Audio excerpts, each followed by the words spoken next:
Al, if you could raise right now an enormous sum of money and donate it, where would you put that money right now? Well, on a serious vein, there are two areas, but the first is disease and sickness. I would try and prevent death and try and promote the future of all people to live longer and enjoy the fruits of what Earth can give to all of us. Death has always been something that I have been fascinated with, try to prevent. You going to be a football player when you grow up? Today is the best day of your life. Believe it. He might be the finest quarterback produced in the last 10 years. Philadelphia Eagles select Donovan McNabb. And he said, I'm the best decision this organization has ever made. Give me 8 years of daylight. That's all I need. Fortunately for me, I didn't lose my life, didn't lose my job. Football convinced me that life is a team game. That's right, it's a game for men. Rest of your life. Nobody can ever tell you that you couldn't do it. Was this the final game on the sideline for a great coach? I want to thank you very much for making my day in the sun so memorable.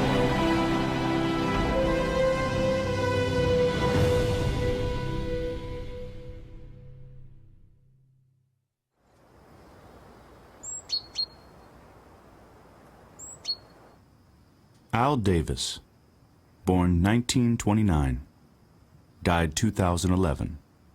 Eulogies written for the pro football pioneer asked a simple question. With all his accomplishments, how will Al Davis be remembered? Would it be as a young coaching genius? As the commissioner who forced the NFL and AFL to merge? As the winner of 3 Lombardi trophies? As a leader in racial equality? Or was his greatest accomplishment providing the NFL with a much-needed villain? If there's anything we've ever done that I'm particularly proud of, I would have to say that the perpetuation of the greatness of the Raiders, to take a professional football team and give it a distinct characteristic that's different from all others. The greatness of the Raiders. Some may scoff, but what other pro sports team is instantly identified with a song like this one? The autumn wind is a pirate, blustering in from sea. With a rollicking song he sweeps along, swaggering boisterously. His face is weather-beaten. He wears a hooded sash with a silver hat about his head and a bristling black mustache. He growls as he storms the country, a villain big and bold, and the trees all shake and quiver and quake as he robs them of their gold. The autumn wind is a raider, pillaging just for fun. He'll knock you round and upside down and laugh when he's conquered and won. What other team had more slogans than an ad agency? Commitment to excellence. There's a commitment to excellence. The greatest players. We could get the greatest coaches. The great games we've played in. The flame that would burn brightest here is the will to win. Is the will to win. Is the will to win. Your commitment to excellence and your will to win will endure forever. You were magnificent. That was just his thing. He didn't have a marketing group come up with that for him. Those were his phrases that he came up with, that he believed in. Just win. Play hard. Try not to make mistakes, but don't worry about mistakes because there's only one thing that counts. Just win. And what other team had an owner who saw his own wardrobe as a marketing opportunity? His whole world was pretty black and white when it came to fashion. It was silver and black or white and black, and that's it. You know, he was colorblind. At least that's what we were told, and that's what we always understood it to be. They were really an advertisement for the Raiders, and he really felt like when people saw him, they needed to see the colors. I think he was so far ahead of his time that he branded a team, and he built a framework for the league to understand what branding was all about. To know the Raiders is to know Al Davis. They were built and branded in his image. And since his childhood in Brooklyn, that's all he ever wanted. Because as a young guy, I had a dream that someday I would build the finest organization in professional sports. And I had a lot of thoughts on how I would do it. I had the inspiration of two great organizations when I was growing up. The Yankees, to me, personified the size of the players, power, the home run, and intimidation and fear. The Dodgers, under Branch Rickey, were totally different in my mind. They represented speed, they represented development of players, a way of playing the game, the Dodger way of playing the game. And I always thought that someone intelligent could take all the qualities, the great qualities of both, and put them together and use them. That desire led Davis into coaching, where he spent 3 years at the Citadel as an offensive line coach. An opening on the staff of the USC Trojans led him to Southern California. And the launch of the upstart American Football League led him to the Chargers. And coaching legend, Sid Gilman. Well, I'd known Al for quite some time. As a matter of fact, when I used to speak at coaching schools, Al, a little redhead, would sit, he was a redhead in those days, would sit in the front row.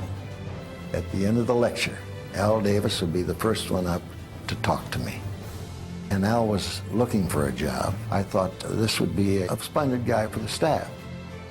Well, I think he's a coach that Sid had a lot of respect for. He listened to Al when Al had something to say as far as game plan, that type of thing. You knew he was going somewhere. He's a bright guy, obviously, and he had his own plan.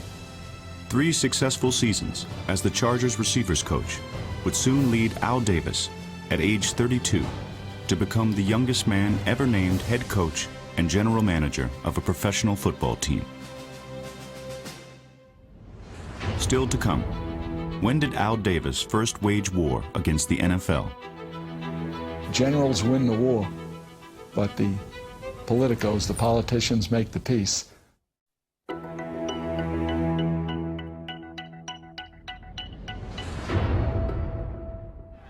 In 1963, Al Davis became head coach of the woeful Oakland Raiders and guided the team to what was, at that time, the greatest single-season improvement ever. The coaching staff the year before I came was 1-13, and we went 10-4. So that was the greatest turnaround. I was coach of the year, professional football. I was coach of the year. That was big with me. Davis took complete control over all phases of the franchise, including changing Oakland's uniforms to resemble the great Army teams he had idolized during the 1940s.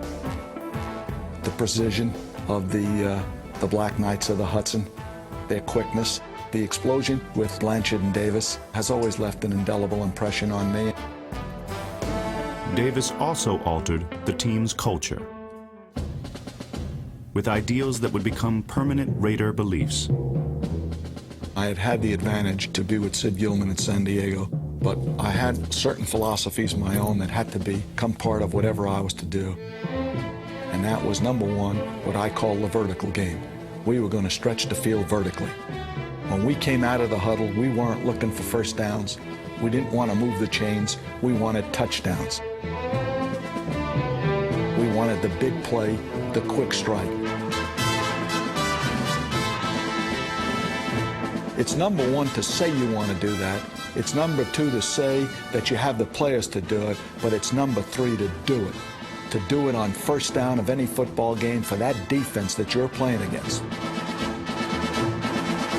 For those cornerbacks who play out there on the corners, to know that the Raiders are coming at you, they're coming at you on top, and they've got the speed to do it, and they will do it. It's like having the bomb and being willing to drop it. The adage that goes around in professional football, and I hear everyone say it, take what they give you. That all sounds good to everybody, but I always went the other way. We're going to take what we want. Davis's combative nature and interest in military tactics also led to a full defensive makeover. Well, the defensive theory evolved early on in the 60s to, number one, pressure. Put pressure on the pocket. We do believe that this is a game, psychologically, of intimidation and of fear. I don't mean cowardly fear, but fear. And I think this, that somewhere within the first 5 to 10 plays of a game, the other team's quarterback must go down. And he must go down hard. That alone sets a tempo for a game.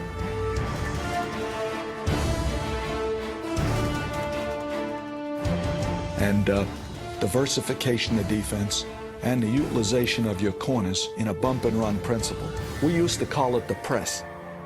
We got the idea from John Wooden when he had his great zone press with his great basketball teams, where they picked you up as soon as you took the ball out and they pressured you. And we got the idea, and we called it press, and I think it was Don Shula who started using the word bump and run, and so we changed to bump and run. A job change came for Davis in 1966, when his league turned to him to lead them in escalating off-field fights between the AFL and NFL. We felt that the league had probably gotten to a point where we needed a different level of participation by our commissioner, our leader. And so a decision was made in 1966, and Al Davis became the commissioner of the American Football League. And so in 1966, the great rivalries continued. The great new stars who came into the American Football League in Davis was somebody who had perhaps read The Art of War one too many times, but he was somebody who had a very military mindset. And his idea was, this is a guerrilla war. When AFL star Pete Gogolak suddenly jumped to the NFL, it gave Davis the opening to launch a counterattack. The NFL fired a shot with a revolver, and Al Davis responded with a machine gun. And that's exactly what he did. He went out and he said, all bets are off, and they went out and they began signing NFL players to future contracts with the American Football League. All the AFL needed to do was sign a few stars, and they were going to, as Davis put it, bring the NFL to its knees. We had about 4 or 5 quarterbacks all lined up. 3 or 4 of their other great players had signed, and it was a preliminary strike to let them know what's going to happen if they continue this. Al's exit strategy was not a merger. Al's exit strategy was take them on, become their equals, then become better than them. And then he felt he was undercut because Hunt and Tex Schramm from the Cowboys cut a merger deal behind his back. The last guy they told about the merger was Davis. And when he found out, he was really pissed off.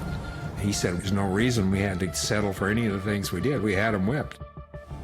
I've always said that the generals win the war, but the politicos, the politicians, make the peace. His interest in being commissioner ceased once there was not a war to fight. He wanted to go back to football, and so I think he was quite happy to do that and go back to competing with the Raiders and trying to win the Super Bowl.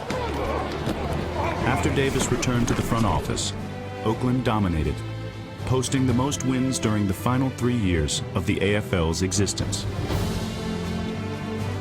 1967 was my first year. And that was George Blanda's first year. Willie Brown, it was his first year. Gene Upshaw was our #1 draft choice. And we were a real good team. We won the AFL that year, and we went to the Super Bowl. That was Super Bowl II. I thought that that was the beginning of a real dynasty for us. That team was going to get better and better, and we drafted well, and I thought there were going to be a lot of Super Bowls. Coming up, the Raiders win their first world championship. And to the people and the community in Oakland, we're proud to represent you and we intend to hold it. And find out why once you're a Raider, you're always a Raider. Look around this organization and you see a lot of it. The number of guys who are still with this organization, who was here in the 60s, such as myself and Willie Brown.